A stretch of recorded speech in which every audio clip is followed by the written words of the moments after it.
দেখো ভাই, সোজা কথা হচ্ছে, জীবনে তুমি যদি ইচ্ছে করো আজকে রাত্রেবেলায় শুয়ে শুয়ে যে তুমি কালকে সকাল থেকে তোমার ইনকামটা বাড়াবে, তা কিন্তু পারবে না। তুমি যদি একজন সরকারি চাকরিজীবী হও তাহলে তোমার বেতন নিয়ন্ত্রণ করছে সরকার, তোমার একটা মান্থলি বেতন আছে, তার বেশি তুমি পাবে না। তুমি যদি কর্পোরেট সংস্থায় কাজ করো তাহলে তো তার মানে কঠিন অবস্থা, খুবই কঠিন অবস্থা। ভারতবর্ষের কর্পোরেট সংস্থা চাকরিজীবীদের যে কী অবস্থা, এই বিষয়ে আমি আলাদাভাবে একটা ভিডিও করবো, এখানে অনেক বড় আলোচনা হয়ে যাবে। তুমি 15,000, 20,000, 30,000 যাই বেতন পাচ্ছ না কেন, বেতন বাড়ানোর কথা যখনই তুমি তোমার অফিসে গিয়ে বলবে, তারা দেখাবে একটা জুজু যে তোমার চাকরি চলে যেতে পারে, এসব করো না, কাজটা করে যাও। 8 ঘন্টা জায়গায় 12 ঘন্টা 14 ঘন্টা ডিউটি করছো, বেতন সেই কিন্তু একই, বেতন বাড়াতে পারছো না। যদি কোনো ক্রমে তোমার স্কিল ডেভেলপ করে তোমার কাজ উন্নততর করলে, তুমি তোমার বসের চোখে প্রিয় হলে, তাহলে তখন তোমার বেতন বাড়ানোর একটা প্রচেষ্টা চলতে থাকবে। বাট এটা কিন্তু রাতারাতি নয়। আবার যদি তুমি বিজনেসও করো, সেক্ষেত্রেও তুমি আজ চিন্তা করলে যে কাল থেকে আমি আমার ইনকামটা বাড়িয়ে দেবো, পারবে না। এই কারণেই আমি ইনকাম বাড়ানোর পাশাপাশি খরচের দিকটা তোমাদের লক্ষ্য করতে বলি প্রত্যেকটা ভিডিওতে, অধিকাংশ ভিডিওতে। তোমরা অনেকে জানতে চেয়েছো একই কথা বারবার কেন বলেন, কারণটা একটাই, আমরা বাঙালি, আমরা অনেক পিছিয়ে আছি অন্যান্য রাজ্যের থেকে। আমাদের ছেলে মেয়েরা জানে না কীভাবে খরচ করতে হয়, ইনকাম করতে সকলেই জানে। তুমি যেমন রাতারাতি ইনকাম বাড়াতে পারবে না, কিন্তু তুমি যদি চেষ্টা করো রাতারাতি তোমার খরচ কমাতে পারবে। হ্যাঁ, কৃপণতা একটা অভিশাপ, কৃপণ হও এই কথা আমি কাউকে বলি না, কিন্তু তোমার নিডটা এবং তোমার যে ওয়ান্ট, এই দুটোর মধ্যে তোমাকে তো পার্থক্য করতে হবে। আর এই কথাটাই বারবার আমি প্রত্যেকটা ভিডিওতে বলি, যখন তুমি রাতারাতি ইনকাম বাড়াতে পারছো না, তাহলে তোমাকে ইনকামের জায়গা থেকে খরচটাকে তোমাকে কমাতে হবে। আমি খরচ কমানো মানে এই বলছি না তুমি তোমার শখ আল্লাহ তামাশা এগুলো করবে না, কিন্তু যে খরচটা অপ্রয়োজনীয়, অর্থাৎ শখের খরচটা কিছুটা হলেও কমানো যায়। ব্র্যান্ডেড জামা কাপড় না কিনে, অতিরিক্ত দামি না কিনে একটা সুন্দর জামা প্যান্ট কেনা যায় এবং সেভাবে জীবনটাকে এগিয়ে নিয়ে যাওয়া যায়।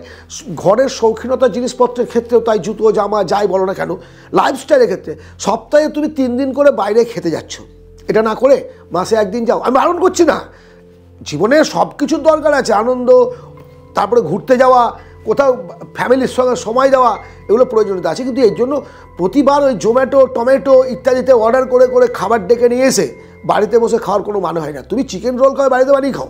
তোমার যদি মনে হয় 4 পিস খাসির মাংস বা 4 পিস চিকেনের দাম, তুমি চিন্তা করো জোম্যাটো তো কত, বাড়িতে বানাতে গেলে কত খরচ হবে। আমি সমস্ত কিছুটা ডিটেলসে তোমাকে আমি বলছি না।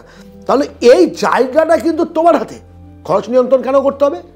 কারণ তুমি ইনকামটা বাড়াতে পারছো না। খরচ নিয়ন্ত্রণ কেন করতে হবে? তোমার জীবনটা যাতে সুখের হয়, ফাইন্যান্সিয়াল ফ্রিডম লাইফ তুমি পাও, অল্প ইনকামেও জীবনটাকে একটা উপভোগ করতে পারো, তুমি বছরে একবার অন্তত ঘুরতে যেতে পারো, এই জন্য খরচ নিয়ন্ত্রণ করতে হবে। হাত খরচ বলো, এক্সট্রা খরচ, ডেলি যদি তোমার আয় ও ব্যয়ের হিসাব না করো তা তোমার পারবে না বুঝতে। আর এই কারণে আমি ডেলি হিসাবটা করতে বলি যে আজকে তুমি ইনকাম কত করলে, ইনকাম খরচ কত করলে। যদি না বুঝতে পারো তাহলে তুমি কী করবে, ক টাকা তুমি এক্সট্রা খরচ করেছো বুঝবে কী করে? মাসের শেষে গিয়ে দেখছি পকেটের পয়সা নেই, যা বেতন পেয়েছি। তারপরে আর অনলাইনের তো ট্র্যাপ বুঝতেই পারছো। সবচেয়ে গুরুত্বপূর্ণ হচ্ছে ডেটিং অ্যাপ। আজকের যে মানে ভয়ঙ্কর একটা মারাত্মক ব্যাধি ডেটিং অ্যাপ। সাবধান হয়ে যাও ইয়ং জেনারেশন। একটা মেয়ের সঙ্গে তুমি অনলাইনে প্রেম করছো সোশ্যাল মিডিয়ার দ্বারা, তাকে চেনো না জানো না, বা তুমি একটা মেয়ে তোমার ছেলের সঙ্গে প্রেম করছো, কত বড় ক্ষতি হচ্ছে জানো তুমি?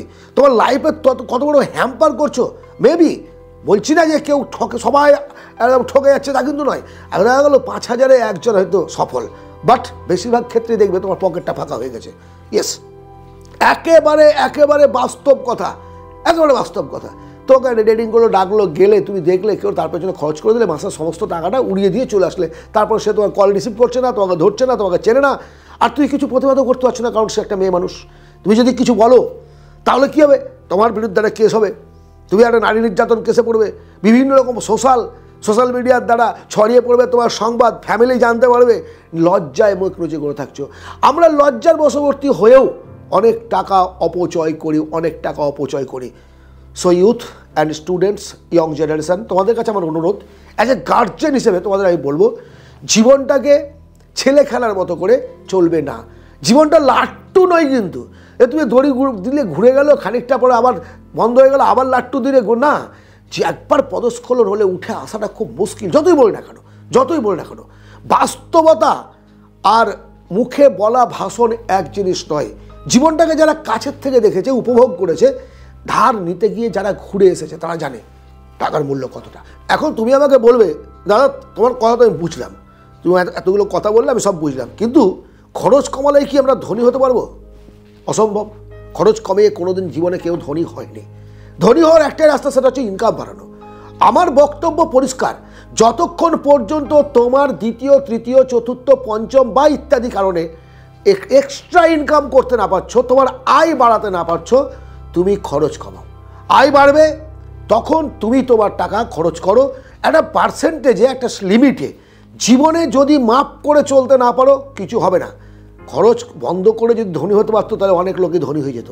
ইনকাম বাড়াতে হবে, কিন্তু ইনকাম বাড়লো না, আর আমি সোসাইটিকে দেখানোর জন্য, শো অফ করার জন্য, নিজেকে ধনী দেখানোর জন্য সমস্ত টাকাটাকে আমি ইএমআইয়ে ভরে দিলাম, নিয়ে মাসের শেষে লবঢঙ্কা ঠিকমতো খেতে পাচ্ছি না, অতিথি আসলে বাড়িতে ধার করে নিয়ে আসতে হচ্ছে। এমন জীবন চাই না ভাই, এমন জীবন যেন না আসে। এটা একটা অভিশাপ। এই জীবনটাকে একটা ঋণমুক্ত লাইফ প্রথম থেকে যদি চেষ্টা করো এগিয়ে যেতে পারবে। আর যারা অলরেডি ঋণের ট্যাপে পড়ে গেছো তাদের কাছে আমার অনুরোধ, সবচেয়ে হাই ইন্টারেস্টের যে ঋণ সেটাকে আগে শোধ করো। ধীরে ধীরে প্রত্যেকটা লোনকে শোধ করে বেরিয়ে এসে একটা মুক্ত ফাইন্যান্সিয়াল ফ্রিডম লাইফ জীবনযাপন করো। বন্ধু, জীবনে অর্থ ছাড়া বন্ধু নেই, অর্থ ছাড়া শান্তি নেই, অর্থ ছাড়া ওষুধ নেই, অর্থ ছাড়া সুখ নেই। হ্যাঁ, যারা বলে না অর্থই সব কিছু নয়, তাদের কাছে আমি একটা প্রশ্ন করব, যে আগে নিজেকে কত টাকার মালিক করেছো তুমি, তারপরে তুমি কথাটা বলো। তোমার মুখে ফিলোসফি তখন সাজবে যখন তুমি একটা জায়গায় পৌঁছাবে, একটা লক্ষ্যে পৌঁছাবে, কয়েক কোটি টাকার মালিক হবে। পৌঁছাতে পারো নিয়ে আঙুর ফল টক। শাহরুখ খানের বক্তব্যটা মনে রাখো, ফিলোসফার পরে হয়ে আগে ধনী হও, ফিলোসফার পরে হয়েও আগে লাইফস্টাইলটাকে ঠিক করো, ফিলোসফার পরে হয়ে আগে তোমার জীবনে অর্থের চাহিদাটাকে পূরণ করো। ইয়েস, তবে তুমি সব জগতে টিকে থাকতে পারবে, সম্মান পেতে পারবে। আজকের এই আলোচনা কেমন লাগলো অবশ্যই কমেন্ট করে জানাবে। যদি ভালো লাগে একটা লাইক করো, সাবস্ক্রাইব করো, সঙ্গে থেকো। পরবর্তী ভিডিওতে আবার কথা হবে। ভালো থেকো, ধন্যবাদ।